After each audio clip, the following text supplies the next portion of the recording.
seru nih, masih terus aja bahas nih soal kopi racun nih. Oh, yang cyanida seru ya?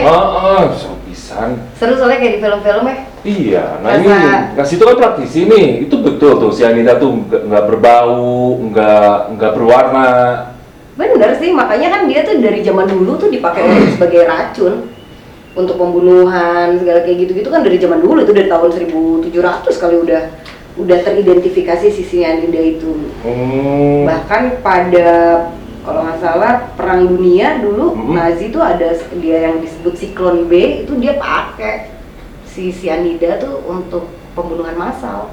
Berarti kalau yang Nazi itu pakai cyanidanya yang bentuknya gas. Jadi cyanida tuh bentuknya ada banyak, ada gas, ada cair, terus ada padat tuh kristal atau bubuk gitu serbuk. Nah itu semuanya mematikan banget buat manusia. Warnanya putih. Atau kalau yang cair tuh dia bening sampai hampir kebiruan, biru muda gitu. Okay. Jadi tapi dalam bentuk apapun cyanida itu mematikan gitu dalam dosis yang tinggi ya. Kalau dosis rendahnya sih ada di sekeliling kita. Oh ada? Ada asap knalpot, terus asap rokok, bahkan di tanaman-tanaman tuh kayak di singkong gitu-gitu, itu tuh ada. Cuma kan badan kita tuh pinter banget tuh gini. Kalau lu makan sedikit, habis itu di dalam badannya, ada racun nih kita netralisir yuk gitu. Tapi kalau jumlahnya banyak nggak bisa dinetralisir sama badan, nggak bisa dibuang, ada pula yang langsung menyebabkan gejala yang langsung timbul gitu. Mungkin itu yang terjadi gitu. Nah, itu kan dosisnya berarti banyak dong ya yang masuk ke kopinya Mirna tuh, si cyanida itu. Ya kita nggak tahu ya dia masukinnya berapa, tapi yang pasti kita tahu ada dosis letal untuk cyanida tuh ada. Jadi 150 sampai 200 mg per meter kubik. Meter kubik itu berarti kan volume. Tapi 150, coba bayangin aja deh, 150 sampai 200 mg itu tuh dikit banget. Kan kayak gini, segini aja kan ini 200. Ini 200 nih, cc kan? 200 cc. 200 cc itu kan setara dengan 200 gram. Nah, ini 1/1000-nya 200 miligram. Berarti kan sedikit banget. Hati-hati loh. Soalnya kan nggak ada baunya, terus nggak ada rasanya. Ada proses nggak sih ketika si cyanida masuk ke dalam kopi? Itu ada proses berapa lama tuh? Buat begitu dikeminum? Iya. Dengan konsentrasi yang sangat tinggi di dalam cairan tersebut, apabila terminum, itu sih segera langsung terjadi. Jadi biasanya pasti ya karena gini, keracunan cyanida itu ada macam-macam juga. Ada yang sifatnya kronis, jadi karena kita terpapar tiap hari nih. Terpapar tiap hari sama asap knalpot, asap rokok, itu tuh ada cyanida di badan kita juga gitu. Tapi kan ya tadi yang seperti kita udah ngobrol sebelumnya, dia kan dinetralisir sama badan, ada metabolisme badan untuk menetralisir cyanida tersebut. Tapi kalau dengan dosis atau konsentrasi yang sangat tinggi, itu sih selesai langsung begitu keminum, orangnya pasti pernafasan langsung meningkat, langsung kayak kita mungkin kejang. Ini dulu kayak susah nafas gitu kan, dia sesek. Habis itu pingsan, kejang, ya udah tidak tertolong nyawanya gitu. Udah ya. Itu menguap gak sih si cyanida itu? Jadi gini, dia tuh berikatan dengan gampang tercampur dengan air gitu. Kalau yang gas sih menguap, tapi kalau yang cairan itu dia langsung tercampur dengan air. Oh gitu. Kalau misalkan gini, cyanida masuk ke dalam badan, itu organ apa aja yang kena? Lambung? Pasti yang pertama saluran pencernaan. Karena kan si cyanida tuh gini, kalau dia masuk ke dalam badan kita, dia tuh matiin sel. Jadi kan badan kita nih isinya kan sel semua kan. Dari mulai kulit sampai organ-organ tuh semuanya terdiri dari ratusan ribu miliaran sel gitu. Nah, si sel-sel ini untuk dia bermetabolisme, untuk kita tetap hidup, itu tuh dia harus dapat oksigen. Nah, cyanida itu kerjanya dia tuh menghalangi oksigen masuk ke dalam sel. Tingkatnya sel loh, bukan organ. Jadi bukan kayak kita kekurangan oksigen kita tutup hidung kita. Itu sih organ yang kurang, tapi ini sel. Jadi sel tuh langsung hancur, langsung mati selnya. Jadi makanya yang hebatnya adalah dia bekerja sangat cepat. Sangat cepat dia bekerjanya. Begitu dia terminum dengan konsentrasi yang sangat tinggi, sel-sel tuh langsung semuanya mati gitu. Kalau sama arsenik gimana? Pernah baca tuh? Arsenik ya. Arsenik juga kan racun juga. Cuma arsenik tuh kerjanya nggak secepat cyanida, makanya cyanida itu kan sampai dipakai dulu kan katanya beberapa anggota-anggota KGB itu Rusia kan, kalau mereka tuh ditanemin kapsul kecil cyanida, kalau mereka tertangkap mereka mecahin si kapsul itu di dalam mulut langsung mati. Kalau kita biar nggak kena racun itu dalam dosis kecil itu jadi keseharian kita kan sebenarnya kan penggunaan antioksidan gitu kan seperti vitamin itu tuh membantu banget, karena kan si antioksidan tuh kan kerjanya mereka kan narik radikal bebas termasuk racun-racun untuk dimetabolisme sama tubuh, dinetralisir, terus dibuang jadi yang biasa kita buang, produk-produk terbuang lah gitu. Tapi kalau dalam jumlah besar itu sih ya memang sangat sulit sih untuk menangani gitu. Misalnya misalnya kita waktu itu kita ngopinya nggak di sini tapi ada di situ sama Mirna waktu itu gitu ya, belum tentu juga kita bisa melakukan pertolongan. Dengan kecepatan reaksinya itu kan secara textbook mungkin bisa dibilang gitu, kasih oksigen gitu kan, terus kasih ada sebetulnya antidotum atau penawarnya dari cyanida tuh sebetulnya ada, tapi digunakannya tuh dalam konteks paparan yang kronis gitu, yang memang misalnya orangnya kerja di tambang, terus tambangnya tuh tambang yang masih menggunakan cyanida untuk memecah logam gitu kan. Berarti kan dia terpapar tuh terus-terusan aja gitu tiap tahun gitu. Nah itu ada beberapa terapi yang memang bisa dipakai seperti terapi hiperbarik gitu kan, dikasih oksigen sebanyak-banyaknya gitu supaya selnya tuh tetap dapat oksigen sambil dikasih obat antidotumnya, penawarnya gitu. Tapi kalau dalam kasus yang akut terjadi dalam konsentrasi yang tinggi itu sih sangat kecil kemungkinan untuk tertolong gitu. Cyanida kan nggak ada rasa kan? Nggak ada rasa. Nah kalau nggak salah kalau nggak ada rasa itu belum pernah ada tulisan yang bilang nggak ada rasa. Karena gue rasa yang nyobain udah keburu nggak tahu kemana ceritanya.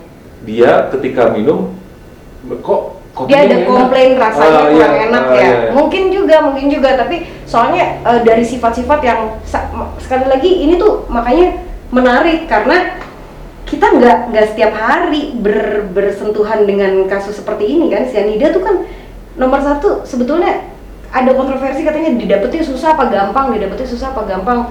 Mungkin gampang pada lini-lini kegiatan yang memang mengarah ke metalurgi gitu, ke tambang segala gitu. Tapi kalau misalnya kayak dokter aja di dalam medis itu tuh kita nggak pakai gitu kan. Cyanida tuh buat apa gitu, orang itu sangat merusak sel kok gitu. Gitu. Kalau kan ada di sekeliling kita tadi kan dibilang ya saya mah awam aja nih kan. Situ kan praktisi nih, pengen tahu aja nih penjelasannya.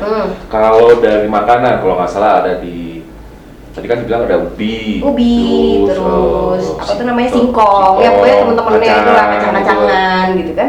Itu cara pengolahan untuk menghilangkan racun cyanida itu ada nggak sih? Biasanya memang kita sih makan itu, nggak tereliminasi dengan proses pengolahan. Karena tubuh kita pintar itu. Tapi justru karena tubuh kita punya mekanismenya itu. Gitu. Karena kadarnya sedikit itu. Kadarnya sedikit banget, kacang almond. Terus makanya waktu pertama kan mungkin sempat ada beberapa diskusi gitu yang bilang apakah mungkin itu suatu bentuk kelalaian gitu kan ya. Misalnya dari kopinya basi atau apanya gitu kan. Nah itu tuh rasa-rasanya sangat kecil kemungkinannya gitu, karena kalaupun ada di dalam makanan atau secara tidak sengaja kita temukan di sekitar kita, itu pasti jumlahnya dosis yang sangat kecil yang harus istilahnya kita terpaparnya bertahun-tahun gitu baru menimbulkan kerusakan organ. Ya memang dengan kerusakan yang kronis kayak gitu bukannya nggak bakal menyebabkan kematian atau kerusakan organ atau kelumpuhan yang fatal. Kalau kayak pekerja tambang itu yang memang masih pakai cyanida, bukan berarti dia badannya bisa terus-terusan menetralisir. Pada satu titik pasti badannya juga nggak bisa netralisir dan akhirnya itu berakibat jelek buat badannya gitu, bisa terjadi kelumpuhan, bisa terjadi kematian gitu pada akhirnya karena kerusakan organ yang kronis gitu. Otak juga kena? Oh bisa semuanya. Ngeri semuanya. juga ya. Kita sih nggak perlu takut, untuk yang produk-produk di sekitar kita ya. Kayak misalnya ada mungkin kayak di insektisida. Oke, yang buat tanaman ya. Itu kan ada cyanidanya. Terus kalau misalnya buat insektisida berarti kan di tanaman-tanaman yang kita makan kan masih banyak tuh, walaupun sekarang udah banyak kebun-kebun organik yang menghasilkan tanaman-tanaman organik tanpa insektisida dan sebagainya, tapi kan masih banyak banget juga yang masih pakai gitu kan. Itu tuh ada cyanidanya di situ. Dan nggak apa-apa, maksudnya kita makan ya nggak apa-apa, nggak masalah karena badan kita bisa mengeliminir si racun tersebut, tapi tidak dalam dosis yang segitunya kayak yang di minum Mirna. Nah jadi dari hasil otopsi itu aja kan 15 gram banyak banget, orang perlunya cuma 200 sampai 150 miligram. Iya berarti tega banget tuh orang kasih banyak banget. Berarti 1000 kalinya loh. Waduh. 1000 kalinya itu kayaknya gajah juga langsung koit. Langsung lah. Langsung. Dan hitungannya cepet banget kan, kayak sebenarnya kurang nggak tahu juga ya kronologisnya tuh gimana. Sebenarnya dia tuh meninggalnya di rumah sakit atau meninggalnya di, tapi kalau misalnya kayaknya juga enggak deh, kayaknya pas perjalanan rumah sakit. Kayaknya kalau lihat dari sifat cyanida yang segitu cepetnya ya, kayaknya sih dia cepet lah itu, nggak bakal lama gitu kalau misalnya nggak bisa ditolong sama sekali tuh kalau yang udah kena cyanida kayak gitu. Kita nih misalkan kalau jantung kan kena serangan tinggal buk gitu kan. Ya itu oksidasi. Terus sekarang mau oksidasi gimana kalau misalnya kita mau ngasih oksigen sebanyak-banyaknya? Mau ngasih oksigen sebanyak-banyaknya dari mana kalau kitanya ada di tempat umum? Kalau ada di rumah sakit sih mungkin masih bisa kita usahakan gitu. Tapi pada saat terjadinya di tempat umum ya susah juga gitu. Kalau serangan jantung udah lain kan ceritaannya, kita udah bisa menemukan caranya, pertolongan pertamanya apa gitu. Cyanida, keracunan nggak bisa, susah banget. Makanya kalau kayak di rumah sakit itu bisa, ya itu yang kalau yang kronis. Terus kayak gini, ada beberapa obat-obatan di rumah sakit yang misalnya buat menurunkan hipertensi atau apa, itu pada dosis yang sangat tinggi bereaksi di dalam tubuh, terus dia tuh berikatan sama senyawa-senyawa yang lain, terus menimbulkan cyanida. Jadi hasil produknya, tapi dalam dosis yang sangat tinggi gitu ya.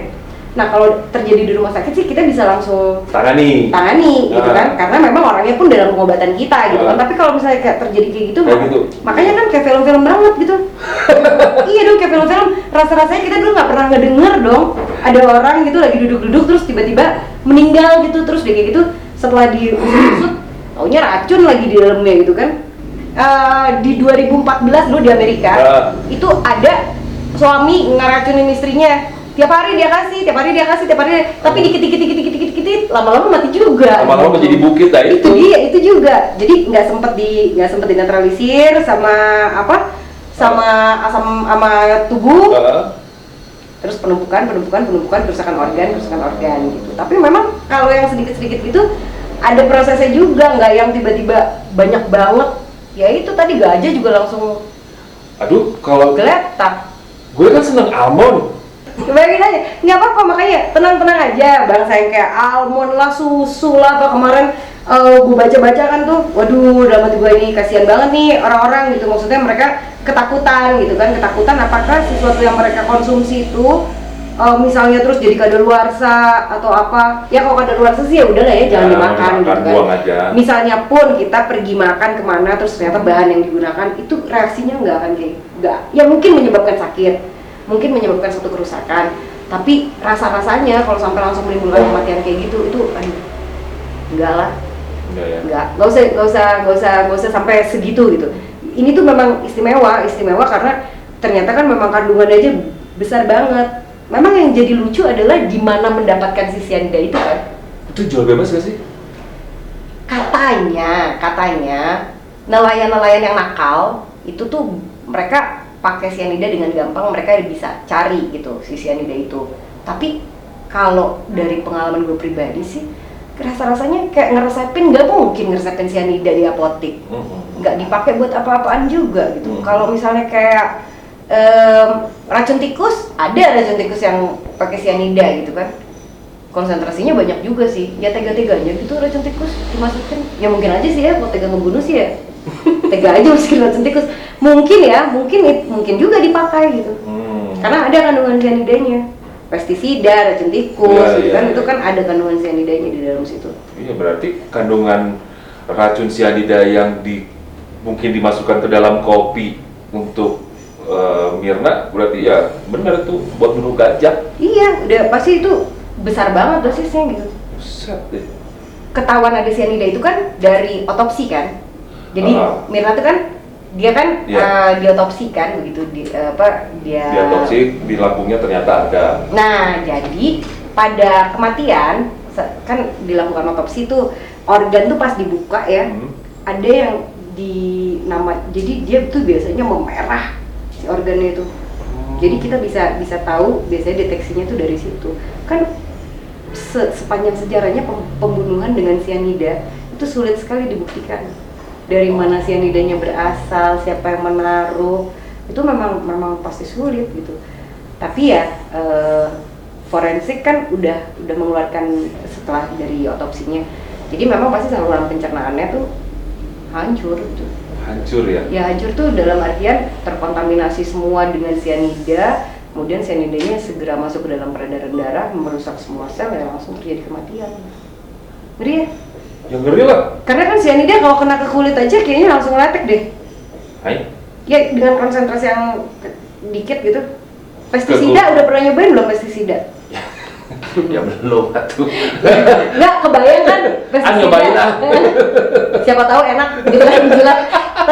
Ya kan? Ya siapa tahu iseng ya kan? Pengen tahu gitu. Makanya mau rasanya cyanida, asa nggak ada catatan rasanya, ya iyalah orang masa yang mau ngerasain langsung selesai itu mah. Cuma kan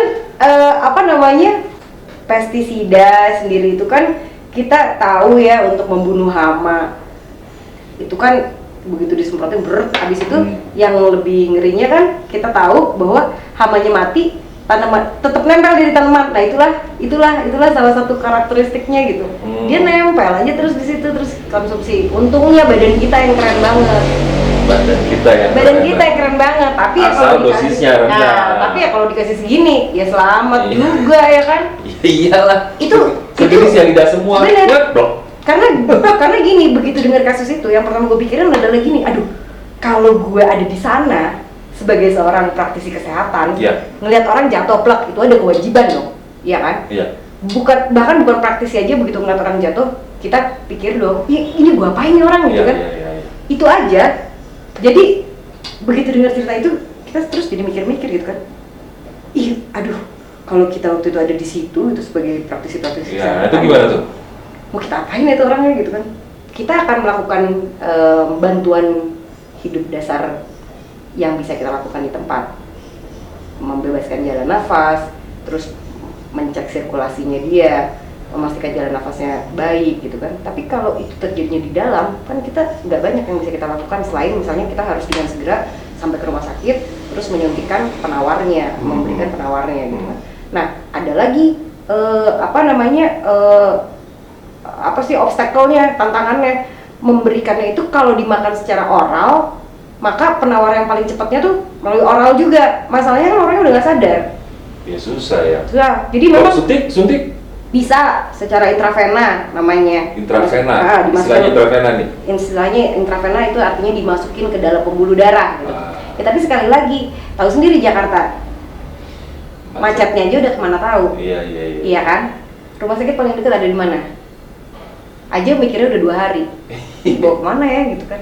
Terus jatuh orangnya di depan kita. Kalau misalnya kita pikir-pikir nih, misalnya gue sebagai praktisi kesehatan lagi ngumpul-ngumpul nonton gue terus tiba-tiba ada yang jatuh. Most probably sih kita pun ya paling bantu nafas, jantungnya jaga apa segala macam. Tapi nggak banyak juga yang pasti bisa kita lakukan gitu.